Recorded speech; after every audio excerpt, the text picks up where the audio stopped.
Chapter 1. Women and Education. I do not wish for women to have power over men, but over themselves. Mary Wollstonecraft, 1759 to 1797. Women's rights start with the education of girls and women. If we study the history of women's fight for equality with men, education has always been an important topic. It may be the most important topic, because women can only be equal to men if they have an equal education. But the fight for equal education has met many problems. In many countries, and at different times in history, girls had very little or no education. In the past, a lot of people believed that women were not as intelligent as men. People thought that a woman's only job was being a wife and mother. Why educate them for that? People worried that education was not good for women. In some places, people still have these ideas. The education of girls is still a very important topic around the world. In the 18th and 19th centuries, people started to think, write, and talk about women's education more and more. There was progress in some countries. In 18th century Russia, for example, Catherine the Great believed in education for everyone. In 1786, she started free education for all girls. In England, writers like Catherine Macaulay, Mary Wollstonecraft, Hester Chapone, and Hannah More all wrote about female education. At that time, girls from richer families only learned music, drawing, and maybe a little French and Italian. In her book, Letters on Education, 1790, Catherine Macaulay, the first English female historian, told mothers and fathers to educate their girls. Women could not do well, she said, because of their bad education.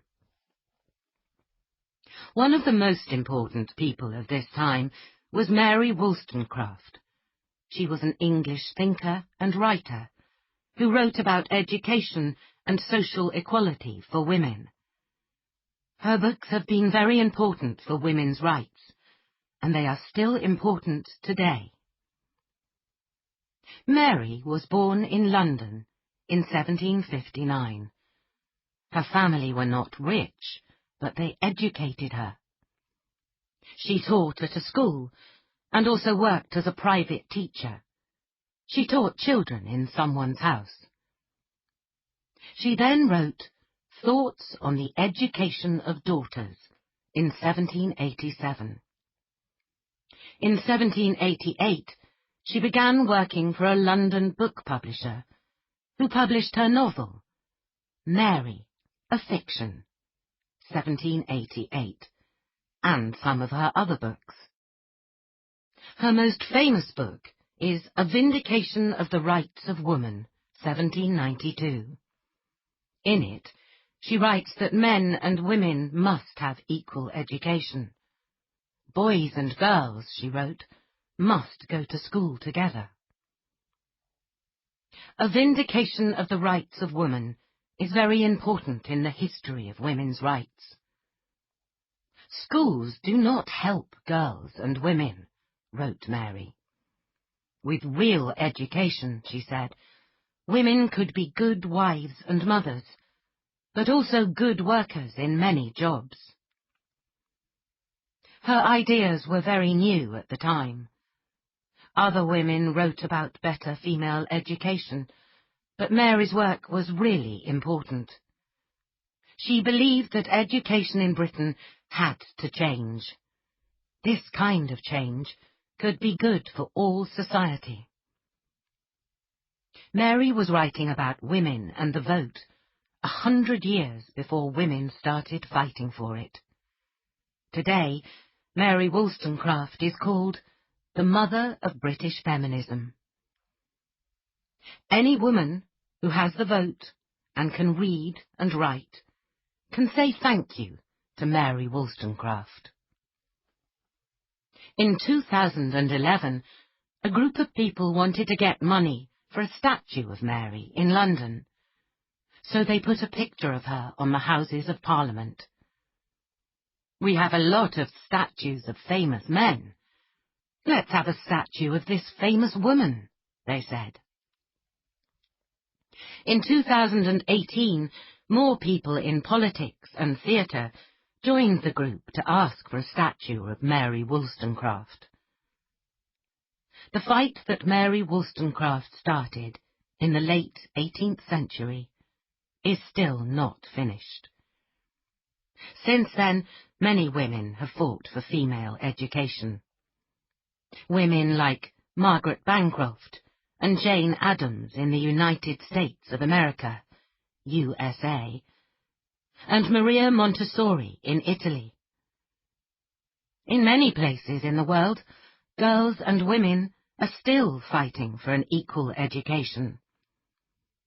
One of the most famous fighters for girls' education today is Malala Yousafzai. Malala was born in 1997 in the Swat Valley in Pakistan. Her mother and father believed in education for girls. In 2007, a group of men called the Taliban came to the Swat Valley. They said, "People cannot have a television or play music." In January 2008, the Taliban said, "Girls cannot go to school." Malala used the name Gul Mackay and began writing for the BBC, the United Kingdom's television and radio, about life with the Taliban. She wrote about the last days before her school closed. Malala became famous, both in Pakistan and around the world, as a fighter for girls' education. She was brave, and she spoke about girls' education a lot. But the Taliban did not like it. On the 9th of October, 2012, a man from the Taliban got onto Malala's bus and shot Malala in the head and neck. 2 of her friends were also hurt. Malala did not die, but she was very badly hurt. She was taken to a hospital in the United Kingdom. People in Pakistan and around the world hoped that she could get better. When Malala got better, she decided to continue her fight for girls' education. In the next few years, Malala met with girls around the world, and she met with many politicians, like the President of the USA, Barack Obama. Everywhere she went, she talked about girls' education and equality. In December 2014, Malala Yousafzai won the Nobel Peace Prize. She was only 17 years old, and she was the youngest person ever to win it. Today, Malala and her father, Ziauddin, work in many countries. They want to help to give girls an education. Malala has said, "I tell my story not because it is unique, but because it is not. It is the story of many girls." She is right.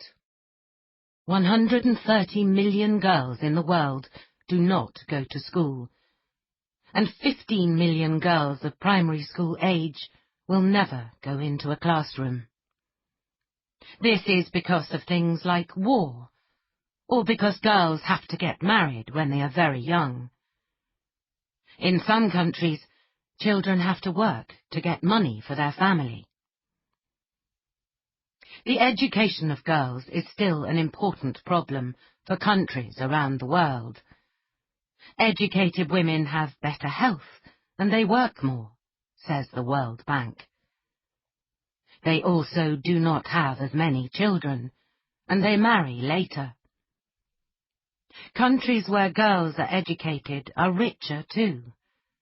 Spending money on girls' education is very important if each country wants to become richer and happier.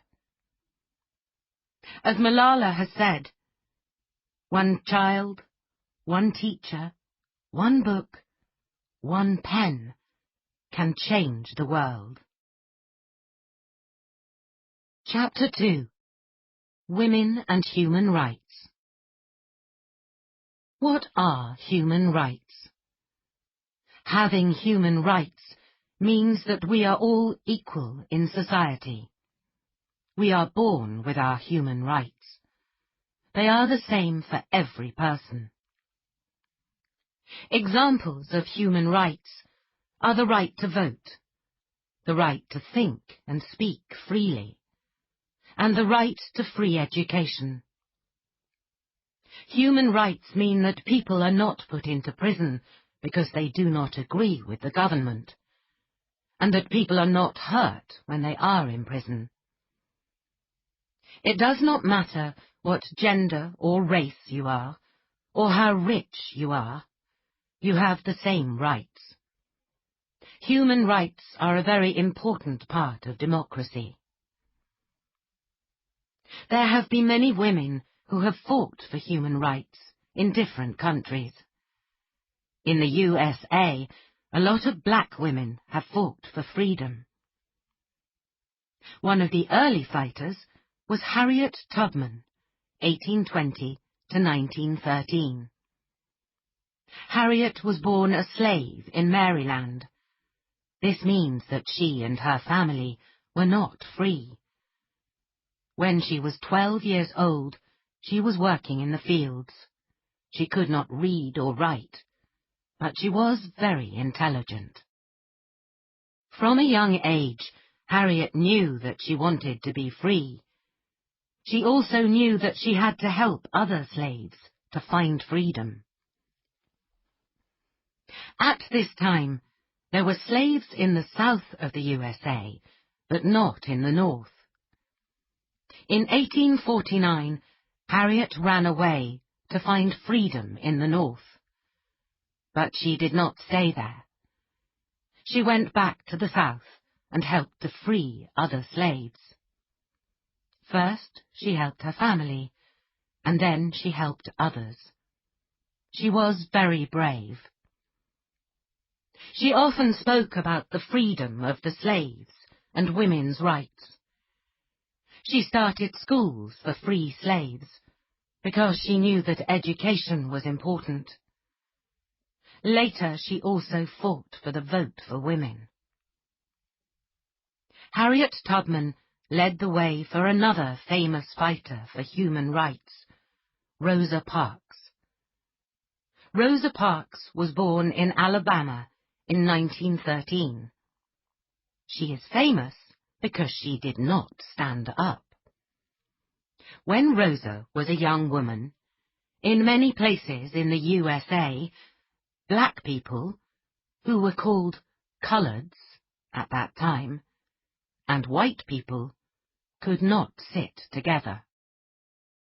From a young age, Rosa knew that there was a black world and a white world, as she said later. One of the places where black people and white people did not mix was on buses. Rosa Parks worked at a shop in the city of Montgomery, Alabama. On the 1st of December, 1955, after a long day's work at the shop, Rosa Parks got on the bus to go home.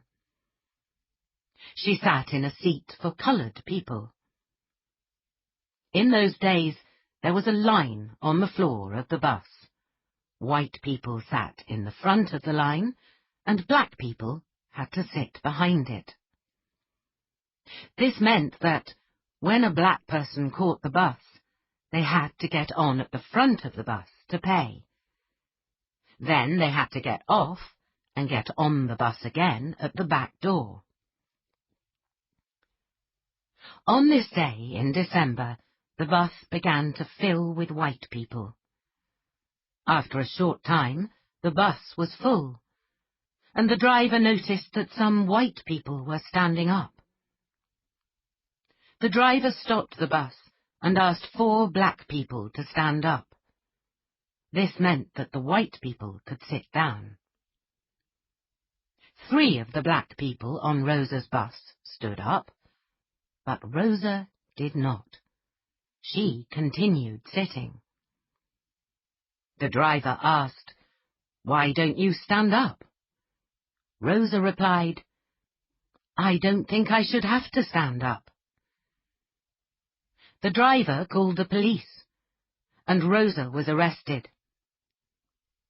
What Rosa did on that bus was very important in the fight for black people's rights in the USA.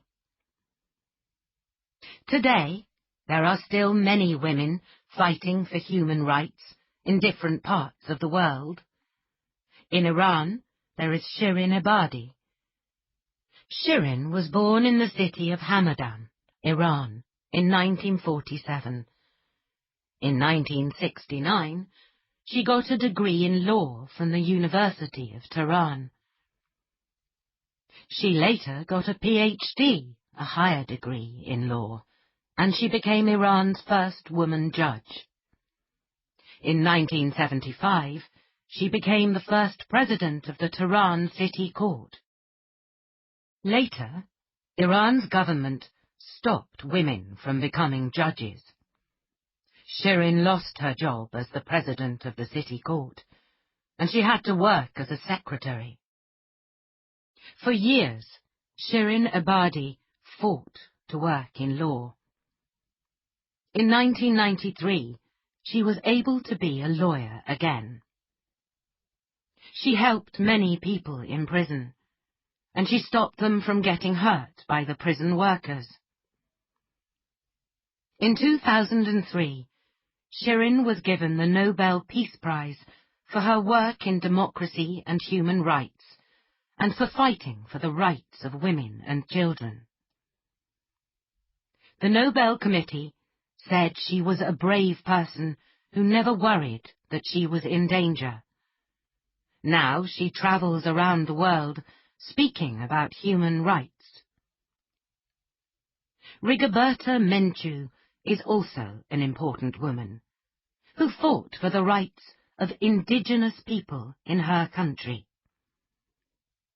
Riga Berta was born in 1959 to a poor Kichi Maya indigenous family in a small village in Guatemala.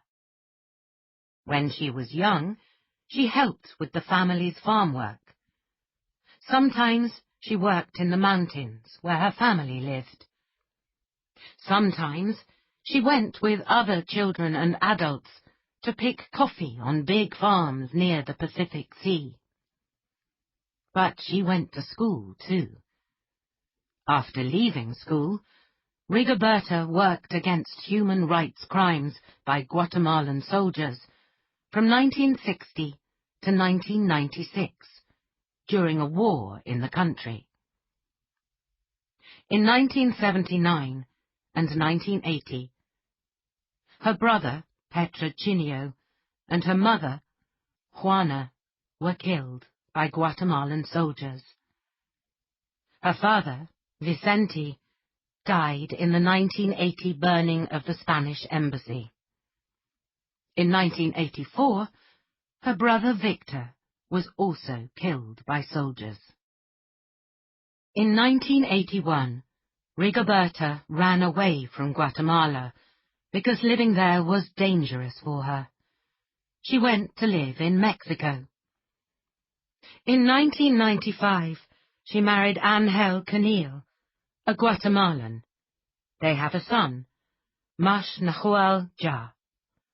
While in Mexico, Riga Berta continued to fight for indigenous people's rights in Guatemala. In 1992, she got the Nobel Peace Prize for her work. Riga Berta and these other women have fought for the rights of women, but also for the rights of all humans. Chapter 3. Women and the Vote. If we win this hardest of all fights, then, in the future, it is going to be made easier for women all over the world to win their fight when their time comes. Emmeline Pankhurst, 1858 to 1928. The fight for the vote was one of the greatest fights that women have had. It started in the 19th century and continued into the 20th century. In the 1890s, parts of New Zealand and Australia were the first places to give women the vote. The first country in Europe to allow women to vote was Finland, which was then part of Russia. Finland also had the world's first women members of parliament, MPs, in 1907. After Finland came Norway, which gave the vote to women in 1913. Denmark followed in 1915. In the United Kingdom, the vote did not come until 1918. The fight for votes there was led by some very brave women. The most famous is a woman called Emmeline Pankhurst. She was the leader of the suffragettes, the name of a group of women who fought for the vote. Emmeline was born in 1858 in Manchester, in the north of England. Her father had a small business, and they lived in a large house. Both her mother and her father believed in women's rights. Emmeline was the oldest of 10 children. She was very intelligent and could read when she was 3 years old. In Emmeline's time, girls were not given a very good education. They learned things they needed for family life, like how to cook. But Emmeline's mother and father had money. When she was older, they paid for her to go to a women's school in Paris. When she came back 5 years later, at 20 years old, she could speak good French and knew how to cook. But she also knew chemistry. In 1879, Emmeline married a lawyer called Richard Pankhurst. Richard also believed in the vote for women. He wrote some laws in 1870 and 1882 that allowed women to keep their money or houses after they married. Emmeline and Richard had 5 children between 1880 and 1889. Emmeline and Richard believed in the same ideas. When he died in 1898, Emmeline was very sad. In 1889, Emmeline started the Women's Franchise League, which fought for married women to vote in elections. In 1903, she helped to start the Women's Social and Political Union, WSPU, which became famous. They believed in doing things, not only saying words. The WSPU were the first suffragettes. Emmeline's daughters, Christabel and Sylvia, were also suffragettes. In Britain, politicians, the newspapers, and the people were very surprised by what the suffragettes did. The women walked in the streets and broke windows. They burned buildings. When they were put in prison, they did not eat. In 1913, A suffragette called Emily Davison was killed when she threw herself under the King's horse at a famous horse race. She did this because the government would not give women the right to vote. The suffragette said, "Emily died for women." Emmeline was a very good speaker. She went to the USA and gave many talks there. The most famous one was called Freedom or Death. It was about how strong the suffragettes were. Emmeline talked about "We women of England."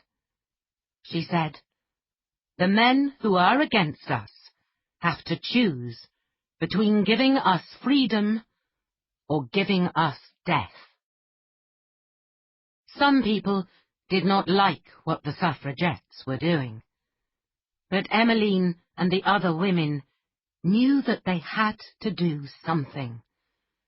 They couldn't just talk about things.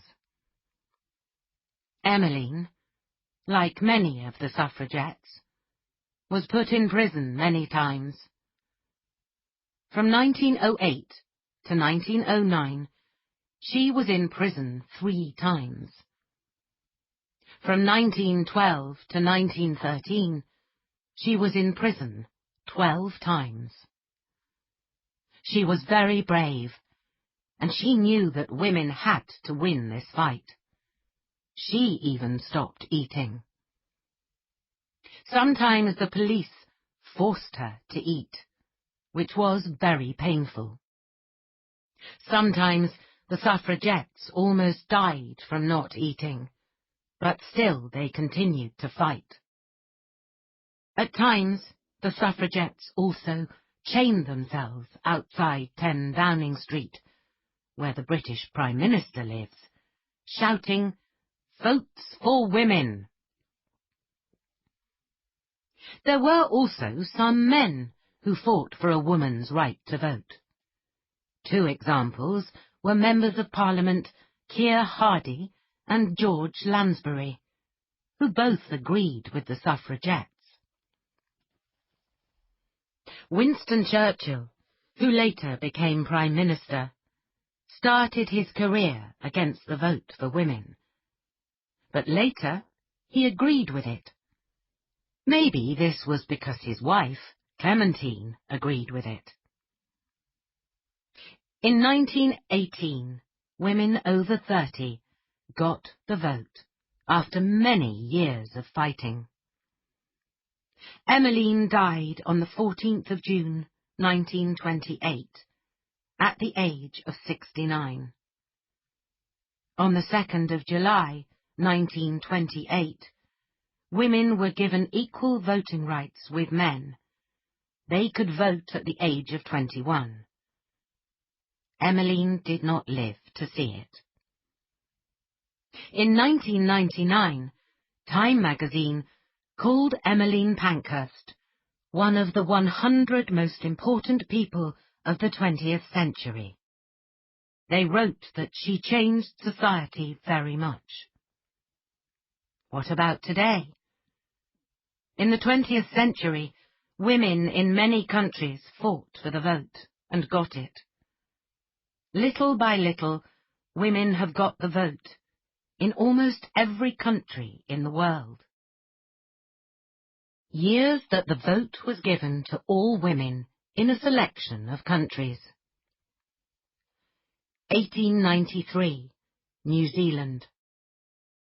1906, Finland. 1913, Norway. 1915, Denmark. 1917, Russia. 1918, Austria, Germany, Poland. 1919, Netherlands, Sweden. 1920, USA. 1922, Ireland. 1928, Britain. 1929, Ecuador. 1930, Turkey.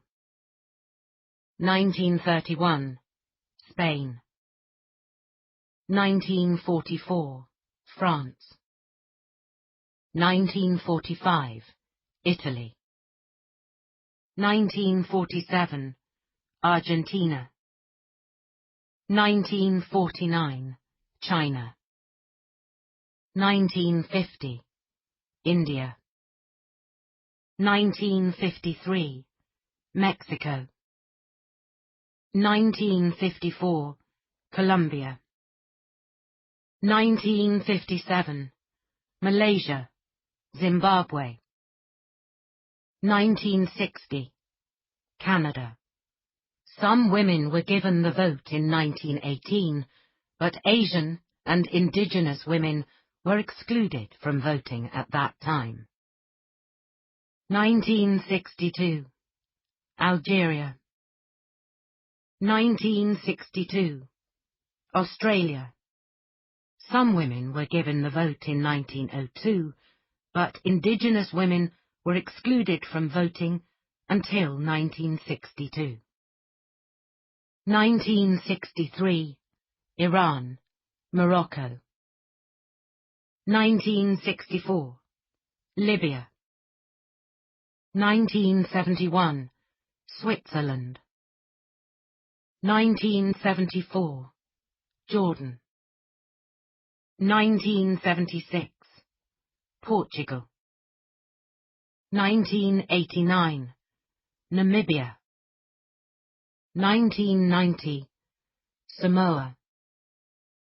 1993, Moldova. 1994, South Africa. From 1930, only white women were allowed to vote.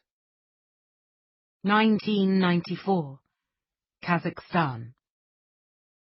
2005, Kuwait. 2006, United Arab Emirates. 2011, Saudi Arabia. Many countries gave the vote to some women earlier than the years shown here, but these dates show the years all women were given equal voting rights to men. Saudi Arabia is the newest country to give women the vote, in 2011.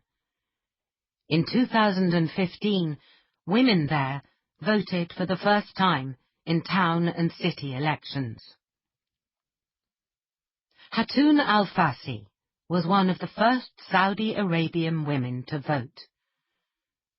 The Saudi professor and women's rights leader was driven to the voting station because women were not allowed to drive in 2015.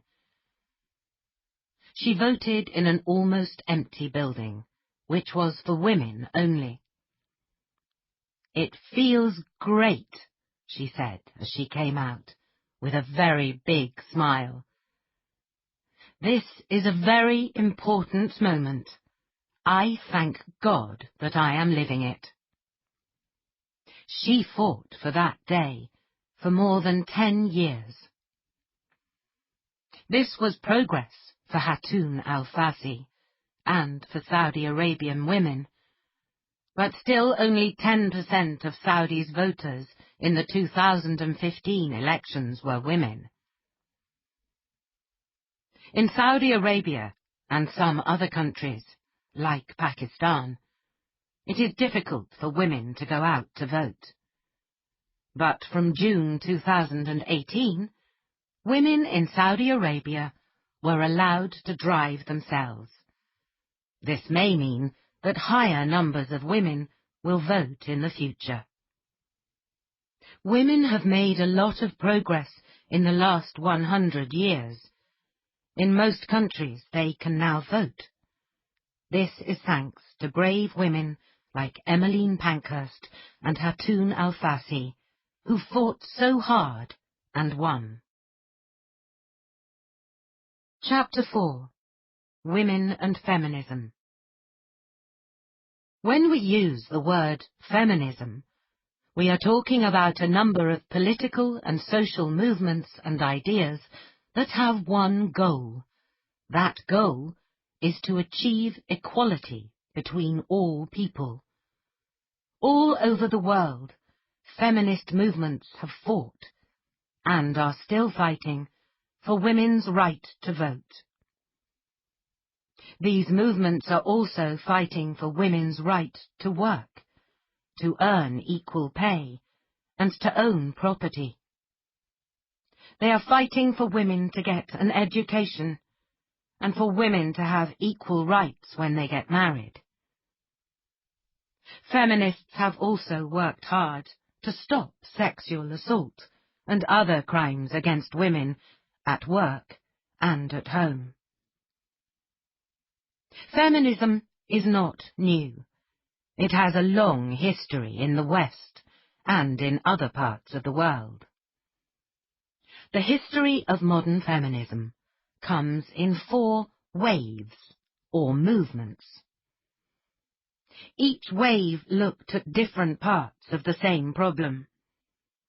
The first wave, in the late 19th and early 20th centuries, was mostly about women's right to vote. The second wave, which began in the 1960s, was about women's fight for freedom. During this time, women fought for equality in the law and in society. The third wave, which began in the 1990s, continues the work of second-wave feminism. In it, women want to be themselves. They fight to be different from how some men want to see them, and from other women. The fourth wave started around 2012, and it is about sexual harassment and crimes against women at work. It uses a lot of social media, like Facebook, YouTube, and Twitter, and has been led by the #MeToo movement. The first wave of feminism in the West was mostly about getting the vote. Women in Northern Europe, and in places like the United Kingdom, the USA, and Australia, were all fighting for the vote in the last years of the 1890s and the early years of the 20th century. But during these times, countries like China, Egypt, and Iran had feminist movements too. For example, the Iranian women's movement wanted to achieve women's equality in education, marriage, careers, and law. In Egypt, in 1923, Huda Sharawi started the Egyptian Feminist Union. She was the leader of the Arab women's rights movement. The second wave of feminism arrived in the middle of the 20th century. Second-wave feminism was about more than the vote. It was about sexuality, family, and work. Second-wave feminism also talked about sexual assault against women. It brought changes in laws about divorce and children. All over the world, feminists fought to change family laws that gave husbands control over their wives. In many European countries, married women still had very few rights. For example, in France, married women could not work if their husbands did not agree to it. That law only changed in 1965. One of the greatest European women at this time was a French philosopher, thinker, and writer called Simone de Beauvoir. Simone de Beauvoir was born in Paris in 1908. She studied philosophy at the Sorbonne, the famous university in Paris. De Beauvoir was only the 9th woman to study at the Sorbonne at the time. In 1929, when she was 21 years old, she met Jean-Paul Sartre, the philosopher. They were together for 51 years, until he died in 1980. They never lived together, never married, and never had children. She spent her life writing and thinking. Simone de Beauvoir wrote her most famous work, Le Deuxième Sexe, The Second Sex, in 1949. In it, she said, "One is not born, but rather becomes a woman." With this famous sentence, Simone was the first thinker to write about sex and gender. "We are born as a sex, either as a boy or girl," she said. "But our gender is made by our society. As we grow, society teaches us how to act like women." "Women," said Simone, "are always described as the other."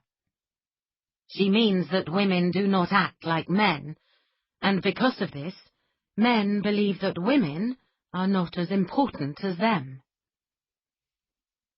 Simone wrote a large number of books. Her thoughts about women in society are still very important today. Later in the 20th century, writers like Betty Friedan and Gloria Steinem from the USA and Germaine Greer from Australia continued Simone's work. In 1963, Betty Friedan's book, The Feminine Mystique, was published. It showed that some American women were not happy if they only worked at home. They were not happy just cooking and looking after the children. People really liked the book, and Betty talked about it all over the world. 10 years after her book was published, more than half of the workers in the West were women. The world was changing fast. Countries in the West are not the only countries that have important feminist writers and thinkers. In the Arab world, Nawal al-Saadawi is very famous. Nawal is a doctor and writer from Egypt. She has written many books about women in Islam. In the 1980s, she spent a lot of time in prison because of her work. In her book, Memoirs from a Women's Prison, 1983, she wrote, "Danger has been a part of my life ever since I picked up a pen and wrote. Nothing is more perilous than truth in a world that lies." People have called her the Simone de Beauvoir of the Arab world. The third and fourth waves of feminism, from the 1990s until today, have often been about women's fight against sexual harassment and assault, and the fight to be themselves. Women's sexuality is important in these feminist waves. These waves are also about the sexism that happens to women every day. Fourth wave feminism uses social media to talk about the problem of harassment in the street and at work. It also talks about sexual assault in universities and colleges. Examples of fourth wave feminism are the 2017 Women's March, the 2018 Women's March, and the #MeToo movement. The #MeToo movement talks about famous men who have hurt or harassed women. Many men in the film and TV business have been accused of harassing women and of sexual assault. Today, Englishwoman Laura Bates is an important feminist. After studying English literature at the University of Cambridge, Laura looked after other people's children. She learned that the young girls she looked after were already worried about how their bodies looked. She set up the Everyday Sexism Project website in 2012, after finding it difficult to speak out about sexism. The project shows that sexism happens to women every day in many ways. Women from all over the world can write to the website about the things that happen to them. Today, some people say that women have won the fight for equality. But it's not true. Women all over the world are still fighting for their rights. Chapter 5. Women and Work. In the past, almost all women worked at home. They did cooking and cleaning, and they looked after children. In some places in the world, that still happens. When women started to do paid work in the 19th and early 20th centuries, almost half of it was cleaning and cooking in other people's homes. It was hard, dirty work, and there was not much free time. Women often lived in very small rooms. New jobs that appeared in factories, shops, and offices were better, but women earned half the money that was paid to men for the same jobs. They also worked long hours and got very low pay, and it was very hard work. During this time, women also became teachers or nurses. But people thought that this work was not important, and women had to leave their jobs when they married. War is usually a bad thing, but it has sometimes been good for women and work. In World War I, 1914 to 1918, men left home to fight, and women were needed to work both in the army and in their home country. World War II, 1939 to 1945, gave millions of jobs to women in the USA and in the United Kingdom. Thousands of American and British women joined the army.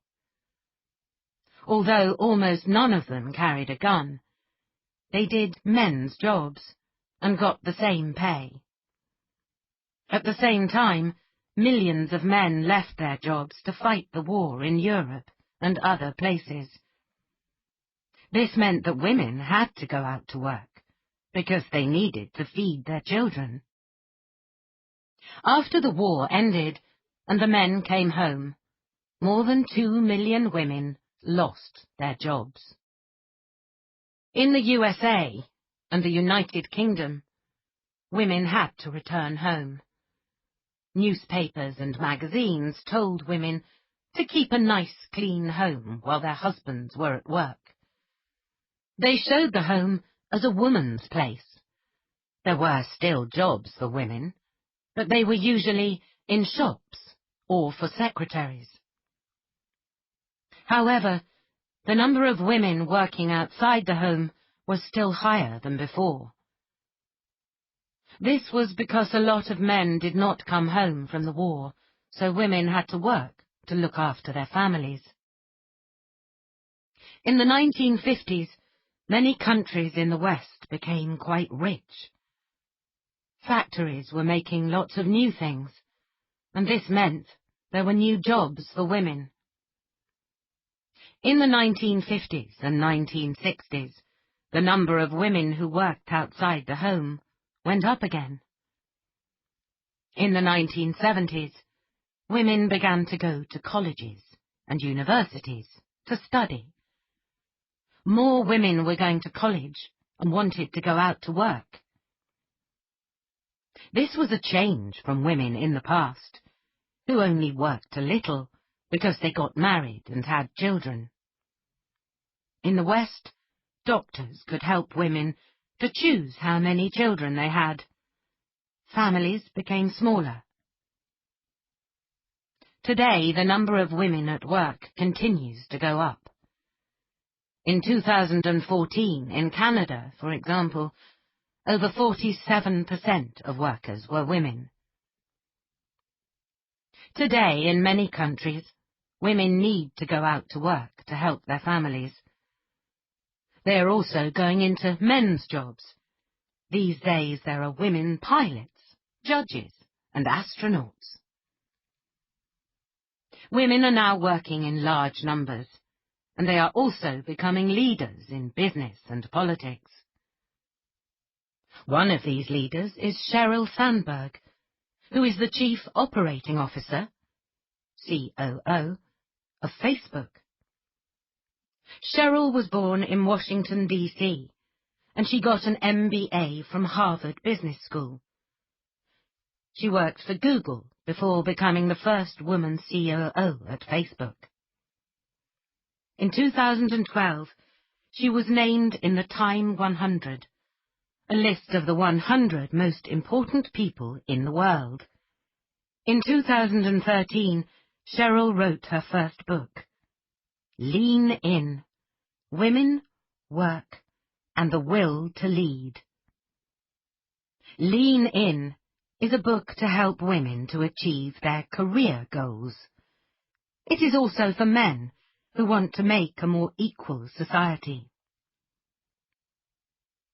Women are becoming leaders in business, but equal pay is still a big problem. In the USA in 2016, women earned about 82 cents for every dollar a man made. In the United Kingdom, more than 3 out of 4 businesses pay men more than women. In many jobs, men earn 10% more than women earn. In 2018, it was discovered that the BBC was paying some men a lot more than women for the same jobs. One of the women who spoke about the problem was Carrie Gracie. Carrie Gracie worked in China for the BBC. She speaks the language and knows a lot about China. She has worked for the BBC for 30 years. In January 2018, she left her job in China because the BBC were paying women less than men. After a long fight, the BBC paid Carrie the same amount of money as the men were paid. The fight for work and equal pay has not been won. Women still do most of the work in the home, which means that many of them are working a lot more than men. In many parts of the world, women cannot work outside of the house, or cannot work where they want to. They are often paid less, and sexism and sexual harassment at work are a problem every day.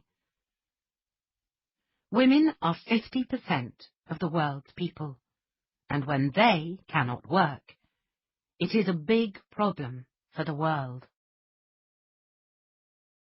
Chapter 6. Women and Science. There have been women in science for many hundreds of years. Some women were working in medicine, for example, in early times. Even in ancient Greece, women were able to study science. In these early times, the number of women in science was not high. But in the 20th century, women started to study and work in science more and more. One of the big names of the 20th century was a woman from Poland named Marie Curie. She was one of the most famous scientists the world has ever known. In 1903, Marie Curie was given the Nobel Prize in Physics with her husband, Pierre, for their work on radioactivity. In 1911, she won the Nobel Prize in Chemistry without her husband. She was the first woman to win a Nobel Prize, and she is the only woman to win the Nobel Prize for 2 different topics. Who was this great woman? Marie Squidowska was born in 1867 in Warsaw, Poland. Her parents were teachers who believed in the education of women. When she was a young woman, she moved to Paris to study. There she met Pierre Curie, who became her husband. They were both working with radioactivity. Pierre died in an accident in 1906, but Marie continued their work. In Marie Curie's time, science was a man's world. She was the first woman to achieve big things in this world. She was also the first woman to get a PhD from a French university. And she was the first woman to become a professor at the University of Paris. Today we know that Marie Curie was a Nobel Prize-winning scientist, but we must remember that it almost did not happen. In 1903, the French Academy of Sciences wrote a letter to the Nobel Committee.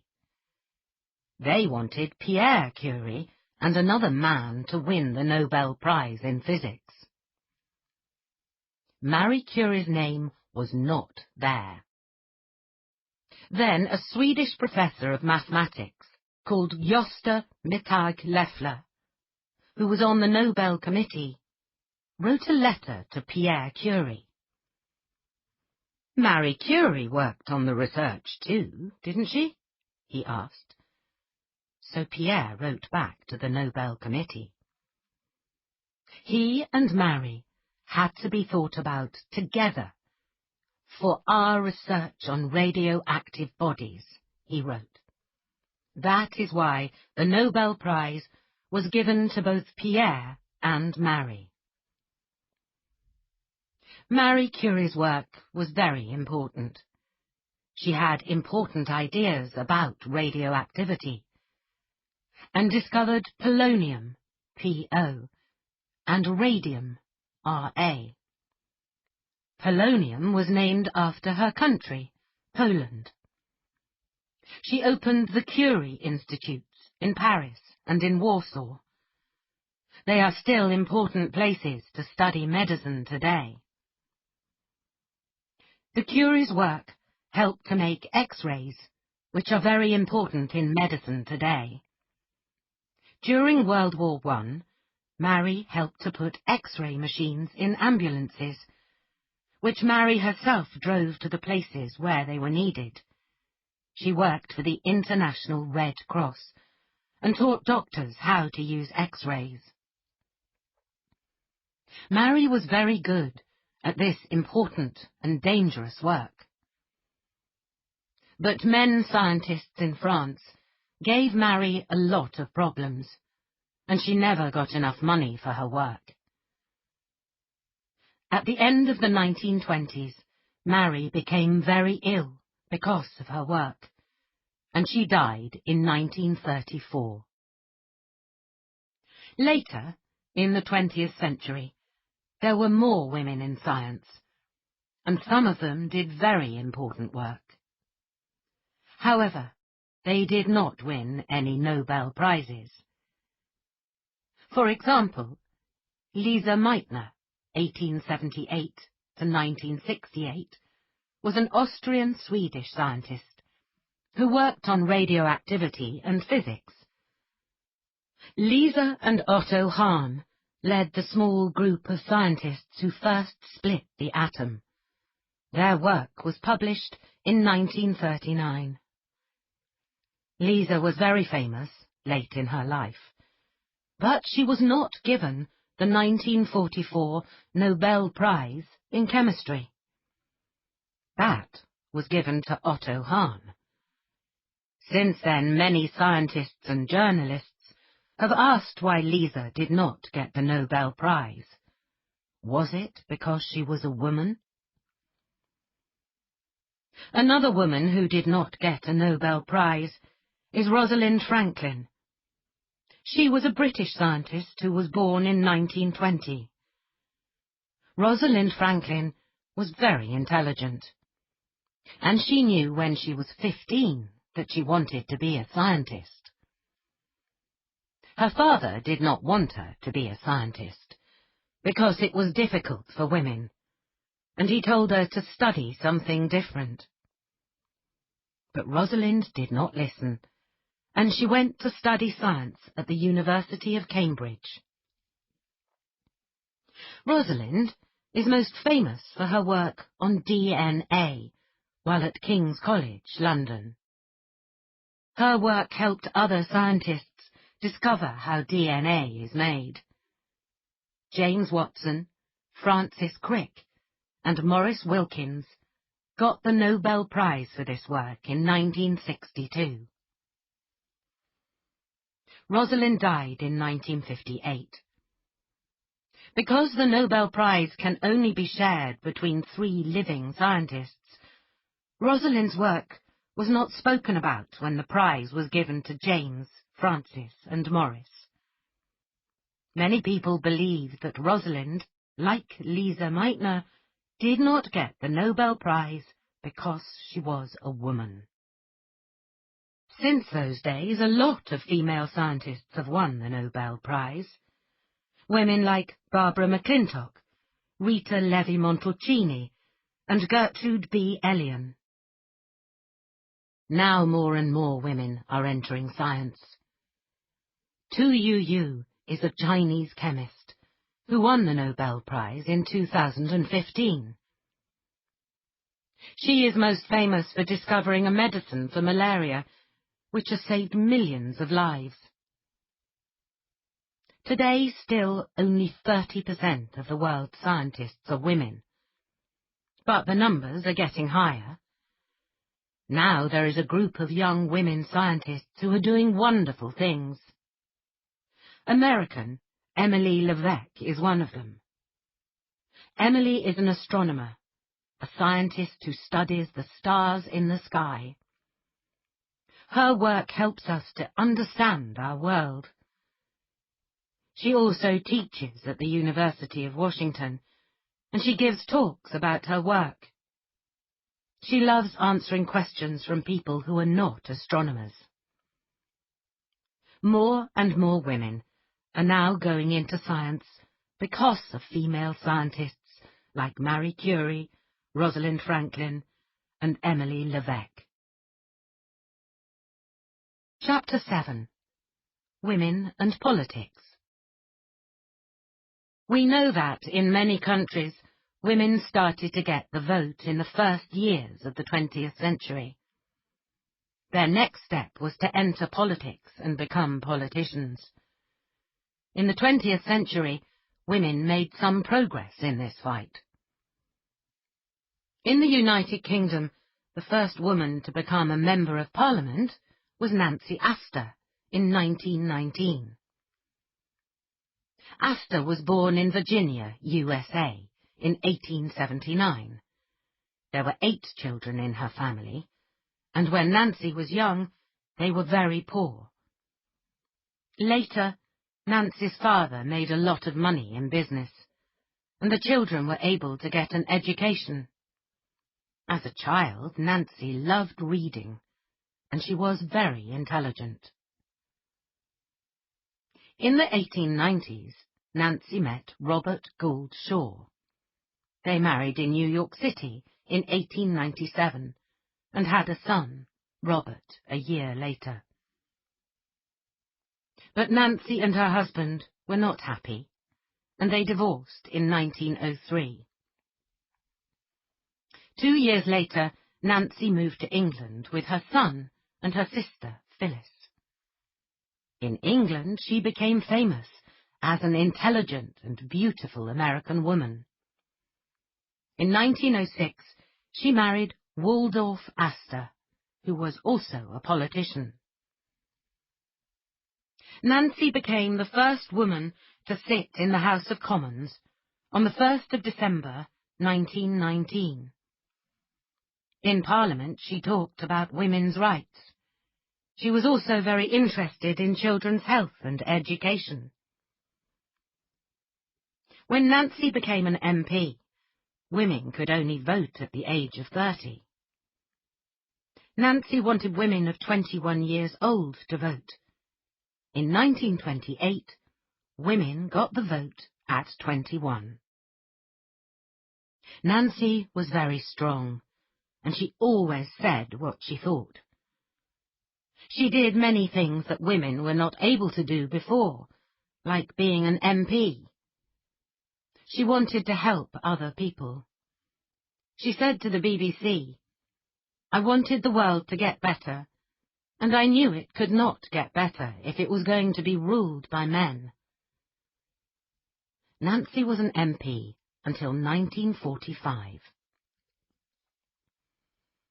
In Europe and North America, changes were happening fast. But the first woman Prime Minister didn't come from Europe or the USA. She came from Ceylon, a country that is now called Sri Lanka. On the 21st of July, 1960, Sirimavo Bandraniki became the first woman Prime Minister in the world. Sirimavo came from a rich family, but she always wanted to help the poor people in her country. She went into politics when her husband, Prime Minister Solomon Bandraniki, was killed in 1959. She became the leader of the Sri Lanka Freedom Party, SLFP. One of Solomon Bandraniki's cousins asked, "What does she know about politics?" "She only knows about the kitchen," said her friends. They thought it was a big mistake. But they were wrong. Thanks to Sirimavo Bandraniki, the name of Bandraniki became very famous. She became the world's first woman Prime Minister, and she led her country's government 3 times. She changed Ceylon a lot, and she gave it the new name of Sri Lanka. The 20th century and the first part of the 21st century have seen big steps for women in politics. There have been many women leaders, women like Indira Gandhi in India, Golda Meir in Israel, and Margaret Thatcher and Theresa May in the United Kingdom. There has also been Ellen Johnson Sirleaf in Liberia, Julia Gillard in Australia, Tarja Halonen in Finland, and Angela Merkel in Germany.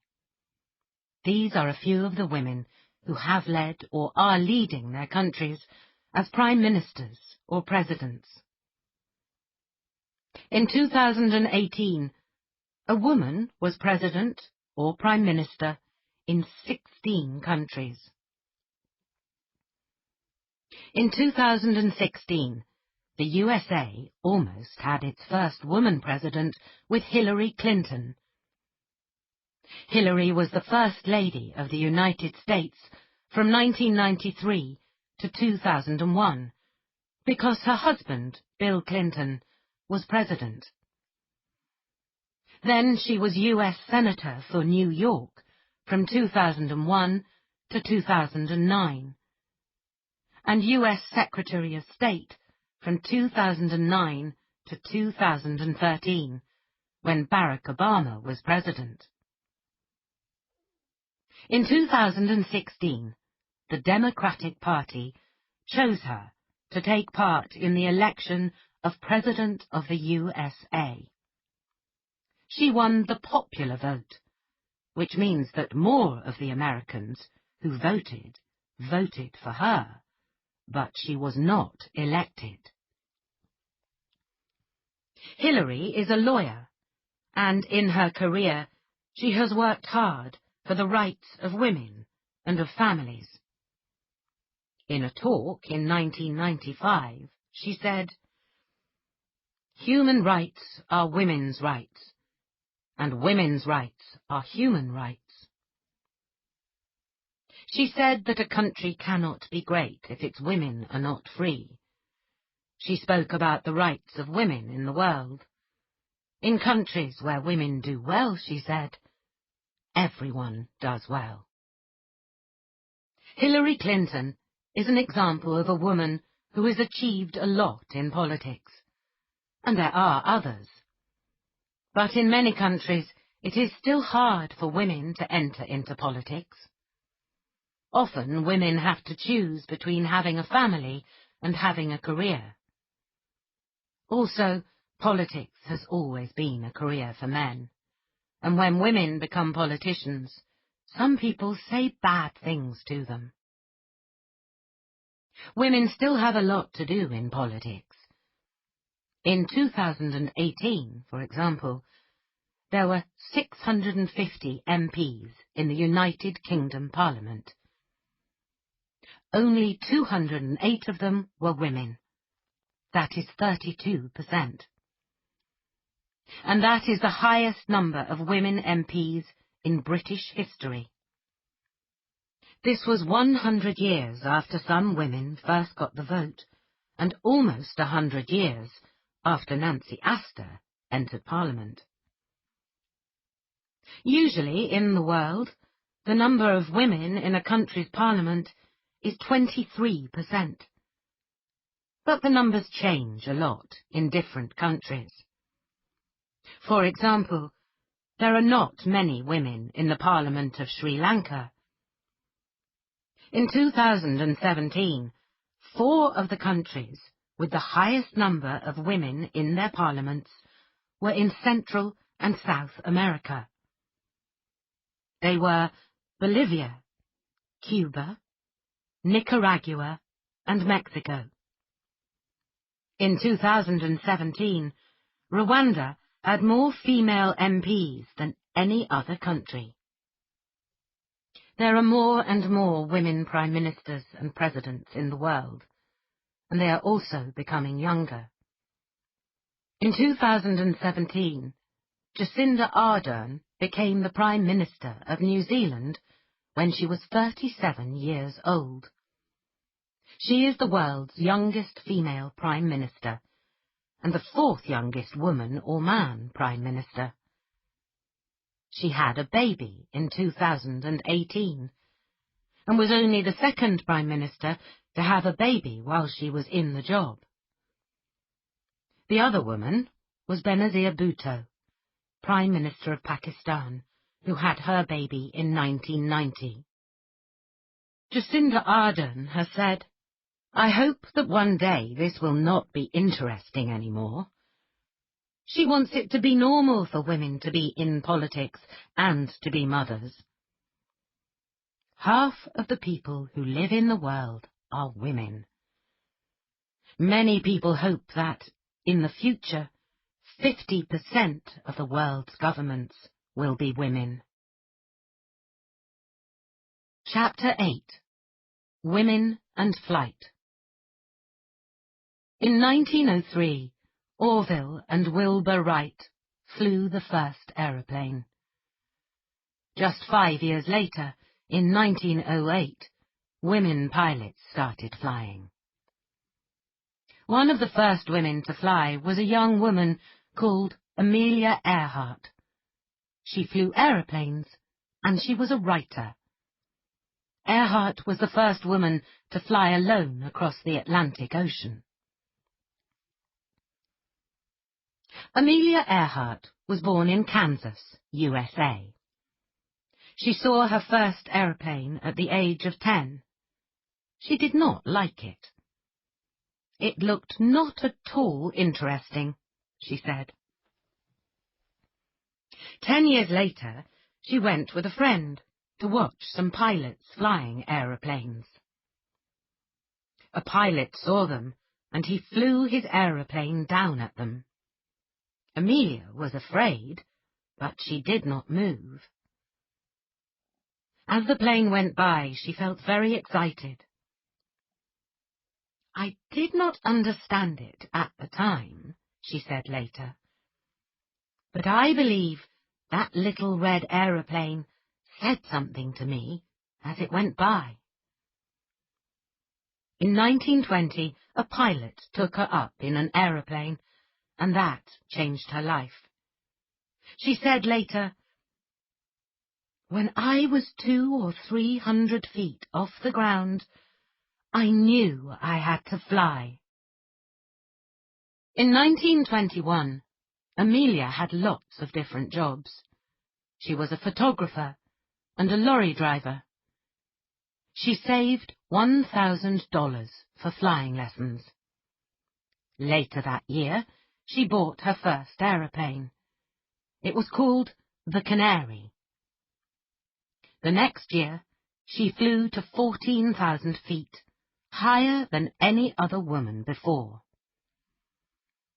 Amelia achieved a lot in the next few years. In 1932, she was the first woman to fly alone across the Atlantic, which she did in 14 hours and 56 minutes. She wrote a book, The Fun of It, about her journey. She loved to fly alone. In 1935, she was the first person to fly alone the 2,408 miles across the Pacific between Honolulu, Hawaii, and Oakland, California. She was the first person to fly alone from Los Angeles to Mexico City, which she did in 13 hours and 23 minutes. And she was the first person to fly alone without stopping from Mexico City to Newark, USA, which she did in 14 hours and 19 minutes. These were just some of the things Amelia achieved. In 1937, as Amelia was close to her 40th birthday, she was ready for a big journey. She wanted to be the first woman to fly around the world. On the 1st of June, Amelia and Fred Noonan left Miami and began their 29,000-mile journey around the world. When they came down in Lae, New Guinea, on the 29th of June, there were only 7,000 more miles to travel. Their next stop was Howland Island. Howland Island is 2,556 miles from Lae in the Pacific Ocean, and it is a very small island. On the 2nd of July at 10 a.m., Amelia and Fred started for Howland Island. They flew into grey skies and rain. In the early morning, Amelia called the Itasca, a U.S. ship. She said there was cloudy weather. At 7:42 a.m., the Itasca got the message, "We are flying at 1,000 feet." The ship tried to reply, but Amelia's aeroplane did not hear it. At 8:45 a.m., Amelia spoke on the radio for the last time. Nobody heard from Amelia Earhart again. She and Fred disappeared. Nobody knows what happened to them. People will remember Amelia Earhart because she was brave and because she achieved so much for women and flight. In a letter to her husband, George Putnam, during her last flight, she showed how brave she was. "Please know that I know about the dangers," she wrote. "I want to do it because I want to do it. Women must try to do things as men have tried." After Amelia Earhart, there were many women pilots in the USA. Mary Wallis Wally Funk was one of them. She flew aeroplanes for her job at the age of 20. But in 1960, a space program was started by an American man called William Randolph Lovelace, who worked at NASA. He had helped to choose the first 7 astronauts. Those astronauts were all white men. William thought that women should also be able to go into space. He knew that the Soviet Union wanted to have women astronauts too. The USA wanted to be the first country to put women in space, so in 1960, William began to test women in the USA as astronauts. It was called the Women in Space program. 13 women pilots were asked to join it, and Wally Funk was one of them. Wally Funk always wanted to be an astronaut. She, like the other women, had to do lots of difficult tests. In one test, the women were placed in special rooms with water, where they could not hear anything or see anything. Funk was in there for 10 hours and 35 minutes. She tested better than John Glenn, the man who went to the moon. She passed her tests and was ready to go into space. But the program was stopped before the women could finish their last test. Was this because of sexism? Maybe the men became afraid that the women were equal, or sometimes better than them. Today, Wally Funk has thousands of flight hours, and she has taught over 3,000 students how to fly. After the Women in Space program, women started to go into space. But the first woman was Russian, not American. Valentina Tereshkova was the first woman astronaut to go into space. She was chosen from 400 people to pilot Vostok 6 on the 16th of June, 1963. She is still the only woman who has been on a journey into space alone. She was 26. Valentina was born in a village about 170 miles from Moscow. Her parents worked on a farm, and her father was killed during World War II. Valentina left school when she was 16 and worked at a factory, but she continued her education in the evenings. She also learned how to jump from an aeroplane with a parachute. She loved it. After Russian Yuri Gagarin became the first man in space in 1961, Valentina became excited. She joined the Russian space program. She was not a pilot, but she joined the program because of her 126 parachute jumps. At the time, astronauts had to parachute down when they came back near to Earth. Valentina and 4 other women had 18 months of lessons. She did many tests. Of the 5 women, only Valentina went into space. The Americans did not send a woman into space until Sally Ride became the first American woman in space in 1983. Today, it is much easier for women to become astronauts. Chapter 9. Women and Sport. The modern history of women in sport started in the 19th century. At that time, golf and tennis were 2 of the sports that women played. At the first modern Olympic Games in Athens, Greece, in 1896, there were no women. Women first went to the Olympics in Paris, France, in 1900. But only 22 women played in those games, out of the 997 people from 19 countries. Women were in only 5 sports: sailing, golf, equestrian, tennis, and croquet. Little by little, more women's sports were in the Olympics. Women's athletics came in 1928. In 1948, the Olympics came to London, United Kingdom. In these games, there were more sports that women could take part in. Men decided who could be in which sports. One famous woman, who was at the London Olympics in 1948, was Fanny Blankers-Koen, an athlete from the Netherlands. She was 30 years old and had 2 children. People called her the Flying Housewife, which is a word for a woman who stays at home to look after her husband and children.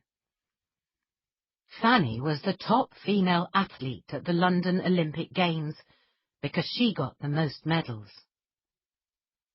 Fanny was born in 1918 in a small town in the Netherlands. Her father worked for the government, but he was also an athlete. She had 5 brothers. When she was young, she liked many sports, and she was very good at them. She couldn't decide which sport to choose. Her teacher told her to become a runner. As a runner, she could do great things. Fanny won a lot of races when she was young, but in 1948 she was 30 years old, and many people thought that she was too old to be the best. Other people said she had to look after her husband and her children. But Fanny started the 1948 Games by winning 2 races. One of them was the 100 meters. Then she won the 200 meters race and the 4x100 meters relay race. When she went home to the Netherlands, the Dutch were very happy. She showed everyone that a woman could be a housewife and still win gold medals. In 1999, Fanny Blankers-Koen was voted Female Athlete of the Century because of her 4 gold medals at the 1948 Games. Fanny Blankers-Koen was one of the first women to show that women could also be great athletes. Later, there were other great sportswomen, like American tennis player Billie Jean King. When Billie Jean King was 12 years old, she decided that she wanted to fight for equal rights for girls and women, and she used tennis to do that.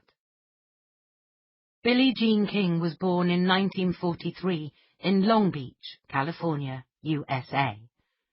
Her family were athletes, and Billie Jean liked sport too. She asked her father what sport she could play. Her father talked about tennis. A few months later, Billie Jean's friend took her to play tennis for the first time. As soon as she hit the ball, Billie Jean knew that she wanted to be a tennis player. She began to play at Long Beach, and she used a racket she bought with money she got from little jobs. Her family were not rich. Still, she told her mother that she was going to be number 1 in the world. But she soon knew that tennis was different for women than for men. When she was 12 years old, she played at a tournament at the Los Angeles Tennis Club. But Billie Jean could not be in the group picture of young tennis players. That was because she wore the short trousers her mother made her wear. She did not wear the usual tennis dress worn by female athletes.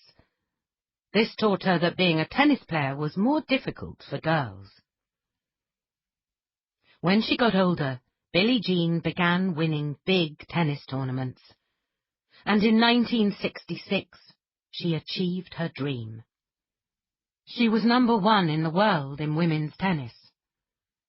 She was number 1 for 5 years in total, 1967 to 1968, 1971 to 1972, and 1974. But Billie Jean saw that women tennis players did not win as much money as men. When she won the US Open tournament in 1972, she received $15,000 less than the men's top player, Ilie Nastase. She would not go to the US Open in 1973 because of that, she said. The US Open became the first big tournament to give equal money to its men and women top players. Wimbledon, the oldest tennis tournament in the sport's history, was the last big tournament to do this, in 2007. Today, tennis is one of the few sports that pays its men and women the same in big tournaments. This is thanks to Billie Jean and other female players like Martina Navratilova and Venus Williams. In 1973, Billie had another fight. This time it was against a man. His name was Bobby Riggs. Bobby Riggs was a top men's tennis player in the 1930s and 1940s. He won the Wimbledon men's tournament in 1939, and he was the world #1 tennis player in 1941, 1946, and 1947. The women's game was much worse than the men's game, he said. Even he, a 55-year-old man, could win against the best female players. He played the Australian player, Margaret Court. Bobby Riggs won easily. Then, Billie Jean agreed to play him. The Riggs-King match happened in Texas on the 20th of September 1973. There were 30,492 people at the match. Also, about 50 million people watched it on TV in the USA, and about 90 million in 37 other countries watched it. The 29-year-old Billie Jean beat the 55-year-old Bobby 6-4, 6-3, 6-3. She won $100,000. Billie Jean knew that the match was very important for women's rights. In her tennis career, Billie Jean won 39 big tournament titles. She was one of the greatest tennis players ever. But she did not just play tennis. She also made great progress for women's equality and for women's pay in sport. On the 28th of August, 2006, the United States Tennis Association, USTA, National Tennis Center, was named the USTA Billie Jean King National Tennis Center. In many countries, women's fight to be in sports has taken longer. In Saudi Arabia, for example, it was 2012 when 2 women went to the Olympics for the first time. Their names were Sara Attar and Vojdan Shaharkhani. Sara ran the 800 meters, and Vojdan was in the judo. Since 1980, in Iran, the government has not allowed women into stadiums to see all men's sports. But now, things are changing. In June 2018, the Azadi Stadium's doors were opened to women and men during the last 2 Iran Games at the 2018 World Cup. Things are changing fast in the world. Women have fought for the right to watch sports, to practice them, and to enter tournaments. Chapter 10. Women and Empowerment. In 2016, the United Nations, UN, introduced some goals for our future and for the future of the Earth. The goals are there to stop people from being poor, to look after the Earth, and to stop war. They are called the Sustainable Development Goals. Goal 5 is about equality between all genders. This goal talks about empowering women, which means helping them to become stronger and braver. All the women in this book have felt empowered to achieve great things, and they have helped to empower other women. The history of women's empowerment is long, and a lot of progress has been made. But there are still many things that stop women from enjoying an equal life. In some parts of the world, for example, very young girls have to get married. This is called child marriage. More than 700 million women in the world today were married before the age of 18. 250 million were married before 15. This is often because families are poor. Parents in poor families marry girls when they are young, so they do not have to give them food at home. Sometimes they also get money from the parents of their daughter's husband. In sub-Saharan Africa, 40% of women are married as children. For example, 32% of girls in Zimbabwe get married before they are 18 years old. Loveness Madzuru and Revimbo Tsupodzi were two young women from Zimbabwe who were married to men when they were 16 years old. Loveness had 2 children before she was 18. Revimbo's husband hit her, and sometimes she had to sleep outside. She said, "I wanted to stay in school, but he refused. It was very, very terrible."